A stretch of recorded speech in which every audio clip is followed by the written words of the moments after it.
जय हिंद दोस्तों। क्राइम की सच्ची कहानियों में आप सबका फिर से स्वागत है। मैं आपका दोस्त के एक बार फिर एक नई कहानी के साथ आपके सामने हाजिर हूँ। आज जिस व्यक्ति के ऊपर मैं कहानी सुनाने जा रहा हूँ, अगर मैं ये कहूँ कि भारतीय इतिहास में जो कुख्यात अपराधी रहे हैं उनमें से ये एक है, तो कोई बेईमानी नहीं होगी। जी हाँ, आज हम बात करने जा रहे हैं वीरप्पन की। वही वीरप्पन जिसके बारे में लगभग 20 साल पहले उत्तर भारत में थोड़ा बहुत लोग चंदन तस्कर के नाम से जानते थे। असल में वीरप्पन के बारे में थोड़ी सी मैं आपको बताऊं। इसके ऊपर 184 लोगों की हत्या का इल्ज़ाम है। जी हाँ, 184 आदमी इसने मारे थे। और कमाल की बात यह है कि जिनमें से लगभग 90 से ऊपर पुलिस के अफसर, पुलिस के जवान और कांस्टेबल्स और फॉरेस्ट अधिकारी, ये लोग इसने मार दिए थे। बाकी आम लोग थे। और मारने का आप देखिए, इसका कहते हैं कि अगर ये किसी आदमी को इसको आइडिया लग जाता था कि भाई उसने मेरी मुखबिरी दी है या मेरा कुछ बताया है, तो उसको ये मार देता था। यहाँ तक कि अगर इसने किसी आदमी को देख लिया किसी पुलिस वाले के साथ, तब भी उसकी हत्या होनी निश्चित थी। वीरप्पन इतना खूंखार था कि लोग इसके नाम से कांपते थे साउथ में। इसके अलावा हाथियों की हत्या, दोस्तों 1, 2, 3 या 5 हाथी नहीं, ऑन द रिकॉर्ड अगर आप बात करें तो लगभग 900 हाथी इसने मार दिए थे अकेले ने। और ऑफ द रिकॉर्ड तो लोगों का जो कहना है लगभग 2000 हाथियों की इसने हत्या की। आप सोच सकते हैं, आइवरी के लिए, हाथी दांत के लिए। और चंदन की लकड़ी का इसका पूरा एक सिस्टम था। चंदन की लकड़ी को काट के उसको जंगलों से बाहर तस्करी करना, ये उसका एक मुख्य पेशा था। तो अगर हम चंदन की लकड़ी की बात करें तो 10,000 टन, 10,000 टन आप जानते हैं कितना होता है, 10,000 टन चंदन की लकड़ी को इसने तस्करी कर दी, जिसकी मार्केट की अगर वैल्यू आप देखें उस समय तो $2.5 करोड़ आंकी गई थी।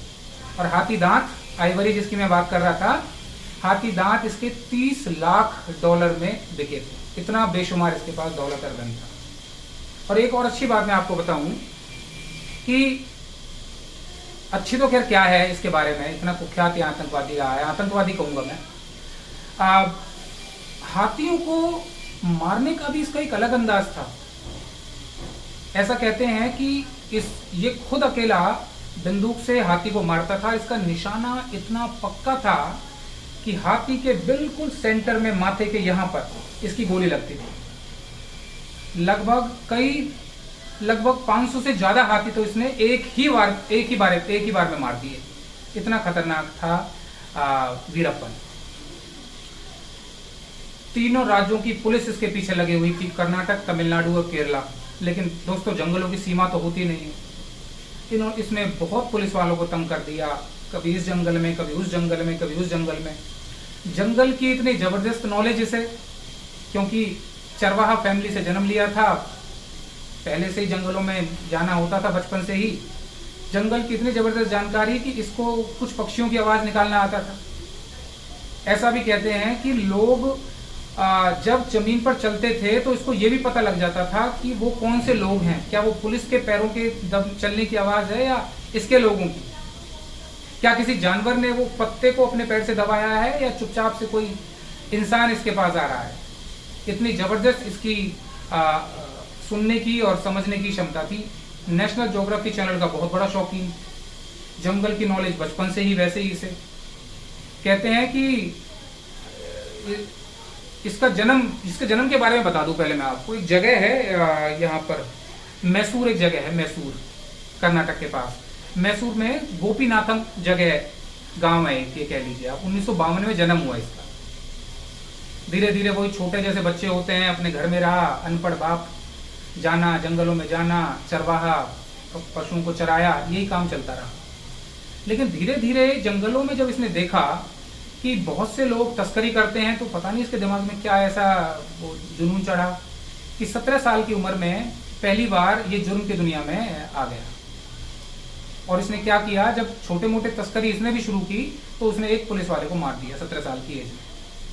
पुलिस वाले को मारने के बाद ये धीरे धीरे शामिल हो गया उन छोटे मोटे तस्करों के साथ। इसको वहाँ से नॉलेज मिली, इसको पता लगा कि किस तरह से वो लोग पैसा कमा रहे थे। इसके बाद धीरे धीरे करके इसने उन सभी गिरोहों का समापन कर दिया और एक छत्र राज बाद में वीरप्पन का रहा। 90 के दशक में तो इसने आतंक मचा दिया। कहते हैं कि 1991 में इसकी शादी हो गई और इसको 3 बेटियां थी। 2 के नाम तो मुझे पता है, युवरानी और प्रभा। इसकी 2 बेटियां हैं तो वो पढ़ लिख गई हैं। एक तीसरी बेटी और हुई थी इसका। तो कहते हैं कि एक बार की बात है, इसको डर रहता था जंगल में कि कहीं कोई STF के जवान या पुलिस के जवान जो इसकी खोज में लगे रहते थे उनको इसका पता ना लग जाए। तो इसको एक रात को इसकी बेटी रोने लगी बार बार। तो इसी डर से कि कहीं इसको पकड़ ना ले पुलिस, इसने उस बेटी का अपने हाथों से गला घोट के मार दिया। एक बार इसको पकड़ भी लिया था पुलिस ने जंगल में, लेकिन उस समय इसने दिमाग लगाया और लोग पुलिस वालों से तेल मांग लिया कि मुझे भाई तेल की जरूरत है, मुझे तेल लगाना है। उन्होंने इसको थोड़ा तेल दिया, इसने हाथों पे वो तेल लगाया और दुबला सा था, पतला सा। वो हथकड़ियाँ जो होती है वो निकाल ली इसने हाथ में से, वहां से पूरा कुछ चक्कर हो गया। एक ही बार पकड़ा गया जीवन में, उसके बाद दोबारा इसकी बस अंत में मारा ही गया। तो ऐसा वीरप्पन के बारे में कहते हैं। तो सबसे पहले 1993 में इसने 2 अफसर मारे थे। इसको बहुत गुस्सा आ गया था क्योंकि इसको कोई भी इसकी जब जानकारी लेने की कोशिश करता है, इसको पकड़ने की कोशिश करता है तो इसका खून खौल उठता था। तो पता नहीं एक अफसर से तो इतनी खुंदक खा गया, ये इतना गुस्सा हुआ कि उसने उस अफसर को पकड़ के उसका गला काट दिया यहाँ से और कई दिनों तक इस खोपड़ी के साथ फुटबॉल खेला। बाद में उसकी डेड बॉडी, सर कटी हुई डेड बॉडी पुलिस को मिली थी। इतना खतरनाक। अच्छा, जब पुलिस को जब ये पता लगी ये सारी चीजें, तो फिर लगा कि भाई नहीं, ऐसे तो बात नहीं बनेगी। तो पहली बार 2 बसों में 22 पुलिस वाले इसको पकड़ने के लिए गए। अब 22 पुलिस वाले गए, लेकिन ये इतना दिमागदार, इसने जंगलों में जगह जगह माइंस बिछा रखे थे। इसको पता होता था कौन कहां से आने वाला है। तो जैसे ही वो बसें वहां पहुंची, माइंस फट गई और एक ही झटके में 22 के 22 पुलिस वाले वहीं के वहीं मारे गए, वहीं के वहीं शहीद हो गए। इसके अलावा ये 3 चीज तो मैंने आपको बताई दी कि भाई हाथी दांत का कारोबार और आपके 2 चीजें, हाथी दांत का कारोबार और एक उसका चंदन तस्करी का। बाद में इसने एक तीसरा कारोबार शुरू किया, उसे कहते हैं किडनैपिंग का कारोबार। अब इसका ये काम बन गया था। ये क्या करता था कि भाई कोई अमीर आदमी है, उसको किडनैप कर लाया, उसकी फिरौती लेनी होती थी। किसी बहुत फेमस आदमी को पकड़ा, उसकी फिरौती लेनी होती थी। एक बार तो बेचारे वो नेशनल ज्योग्राफी वाले 2 फोटोग्राफर होते हैं, उनको पकड़ लिया इसने जंगल में गलती से। लेकिन ये भी कमाल रहा, जिसको ये गलती से पकड़ लेता और इसको क्लियर हो जाता कि वो उसके लिए खतरा नहीं है, उनको छोड़ देता। तो उसने उनको छोड़ दिया। नेशनल ज्योग्राफी को 7 दिन तक रहे थे वो, तब उन्होंने बताया था पुलिस को कि भाई इस तरह से नेशनल ज्योग्राफी का बहुत ज्यादा शौकीन है वो। और हद तो इसने तब कर दी जब इसने सन 2000 में, हमारे यहाँ मैं बताया ना, साउथ के स्टार्स को हमारे यहाँ कम जानते हैं। रजनीकांत तो बहुत फेमस है इधर, रजनीकांत को तो बहुत जानते हैं। रजनीकांत की ही तरह एक बहुत दिग्गज नाम एक और हीरो थे, राजकुमार। तो राजकुमार जी का एक फार्म हाउस था जंगलों के पास, नया घर कह लीजिए, वहां गृह प्रवेश था उनका। तो इसने क्या किया कि राजकुमार जैसे बड़े हीरो को इसने वहीं से किडनैप करके अपने पास रख लिया। और हैरानी की बात ये देखिए आप, 108 दिन, लगभग 4 महीने राजकुमार को अपने पास इसने रखा और पुलिस से कई मांगे की, जैसे इसके कुछ साथी पकड़े हुए थे उनको छोड़ दो, और कुछ पैसे की मांग की थी। तो बाद में एक मैगजीन आता है साउथ में, नकीरन नाम है उसका, नकीरन मैगजीन। नकीरन मैगजीन के एक संपादक होते थे उस समय आर गोपालम। तो आर गोपालम के बारे में सरकार को पता लगा कि आर गोपालन को मध्यस्थता, एक मीडिएटर के रूप में हम रख सकते हैं। तब जाकर के आर गोपालम उनके पास गए और बाद में 50 करोड़ रुपए इसने राजकुमार जी को छोड़ने के लिए पुलिस से लिए। और बाद में ये भी कहते हैं कि जब उसने विदा किया राजकुमार जी को, तो उन्हें शॉल भेंट की और बड़ी इज्जत के साथ उनको विदा किया। तो किडनैपिंग का इतना जबरदस्त इसका था। 2002 में ही लगभग 2 साल बाद इसने एक कृषि मंत्री थे, पूर्व कृषि मंत्री उस समय में, एच नागप्पा, उनको पकड़ लिया और पुलिस से फिर मांग रखी, लेकिन इस बार वो मांग पूरी नहीं हुई और इसने उन्हें भी मार दिया। जब उसने कृषि मंत्री को मार दिया तब और हंगामा मच गया, सरकार की किरकिरी होने लगी। तो सबको लगा कि भाई ऐसी क्या चीज है कि जिसको 3-3 राज्यों की पुलिस और सरकार नहीं पकड़ पा रही है। तो सरकार ने खुले रूप से एक चैलेंज दे दिया कि भाई जो इसको पकड़ेगा, मारेगा, उसको 50 करोड़ का इनाम मिलेगा। उसी समय स्पेशल टास्क फोर्स, क्योंकि ये तो पता लग गया था कि पुलिस के बस का बात तो इसको पकड़ना बिल्कुल नहीं था, तो एसटीएफ का निर्माण किया गया। उसके अंदर ट्रेंड जो पुलिस के जो वो थे, क्या बोलते हैं, कमांडोज टाइप के आप कह सकते हैं, वो रखे गए, उनको ड्यूटी दी गई। उसके बाद उसके जो हेड बनाए गए वो बनाए गए विजय कुमार। उसके जो हेड थे वो थे विजय कुमार। विजय कुमार एक आईपीएस रैंक के अधिकारी थे। होम मिनिस्ट्री में भी बाद में रिटायर होने से पहले उन्होंने काम किया था और कुछ समय पहले तक वो जम्मू कश्मीर के जो राज्यपाल हैं उनके भी एक सहायक के रूप में उन्होंने काम किया। अब तो वो रिटायर हो चुके हैं। तो विजय कुमार को जयललिता ने ये बोला था उस समय कि आपको केवल एक ही काम करना है, आपका मकसद ही एक है कि आप इस बंदे को पकड़ लो या मार दो।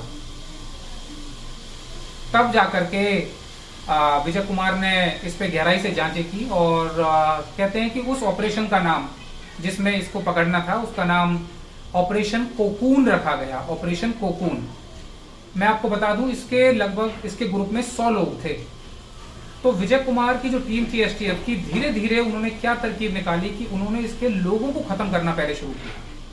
पहले 5 मारे, फिर 10 मारे, 15 मारे, इसके फिर 40 रह गए, 100 से 40 से फिर 20 रह गए और अंत में इसके 5-7 लोग ही केवल रह गए जिसको, लेकिन ये हाथ नहीं आया।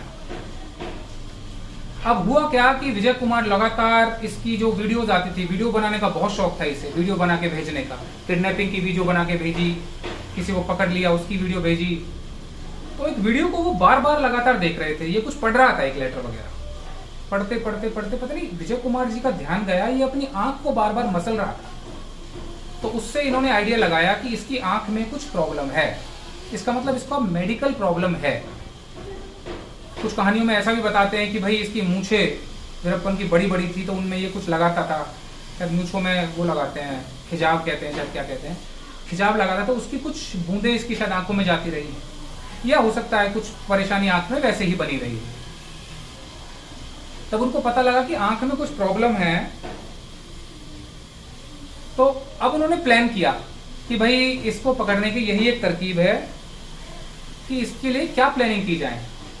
फिर उन्होंने दिमाग लगाया, उन्होंने क्या कहा कि सबसे पहले तो हमें एक एम्बुलेंस, लोकल एम्बुलेंस तैयार करनी है जिसका कोई ड्राइवर नहीं होगा, बल्कि ड्राइवर भी पुलिस अधिकारी एसटीएफ के ही मेंबर होंगे और जो अटेंडेंट होगा वो भी एसटीएफ का ही मेंबर होगा। हम एक एम्बुलेंस को इस तरह से जंगल के आसपास लगाएंगे जिससे आम लोगों में ये भ्रांति फैल जाए कि भाई ये आम एम्बुलेंस है, क्योंकि इसके मुखबिर इतने ज्यादा थे। अब देखिए ना, जंगलों में जैसे पुलिस एक दिन का काम तो होता नहीं था, 15-15, 20-20 दिन लग जाते थे इसको पकड़ने के लिए। तो उसमें जब ये जंगलों में पुलिस वाले जाते थे तो सामान खरीद के लाते थे मार्केट से, किसी दुकान से, एक दिन 15 दिन का राशन, तो वो दुकानदार उसको कॉल कर देता था वहां पे, या खबर पहुंचवा देता था कि उसको वहीं सतर्क हो जाता था कि हाँ आज पकड़ने वाले हैं, और वो वहां से गायब हो जाता था। इसका नेटवर्क बड़ा जबरदस्त था। तो इस बार उन्होंने क्या किया कि एक एम्बुलेंस को इस तरह से इधर उधर छोड़ना शुरू कर दिया। और एक दिन ऐसा ही हुआ कि वीरप्पन को डॉक्टर के पास जाना था। एक जगह है, उसका मैं आपको बताऊं, उसका नाम था सेलम। एक सेलम जगह थी, सेलम जाना था उसे।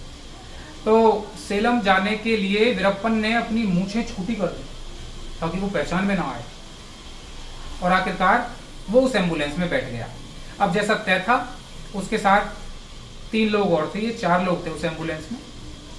तो उस एम्बुलेंस का जो ड्राइवर था, जो मैंने पहले आपको बताया एसटीएफ का मेंबर था, उसने इन्हें बिठाया और एक जगह तैयार कर रखी थी उस रास्ते में, वहां उस तरफ इधर उधर फोर्स लगी हुई थी एसटीएफ। तो ये चीज क्लियर थी कि भाई जैसे ही एम्बुलेंस वहां पहुंचेगी तो उन अटेंडेंट को, ड्राइवर को तुरंत एम्बुलेंस में से जंप लगा के कूदना है और तुरंत गोलियां चलेंगी।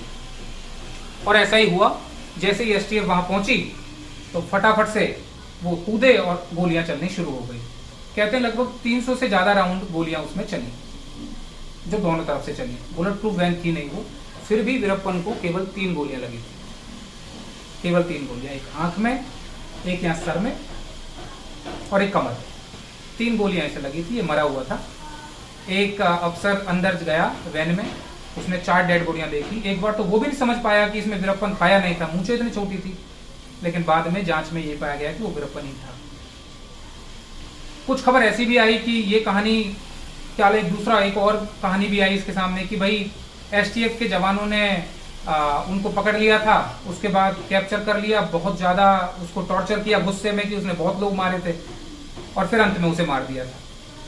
खैर जो भी सच हो, ये सुनी हुई बातें हैं, क्योंकि कुल मिलाकर के इतना ज़बरदस्त खतरनाक कुख्यात अपराधी अंत में पकड़ा गया और अंत में मारा गया। तो ये थी कहानी दोस्तों वीरप्पन की।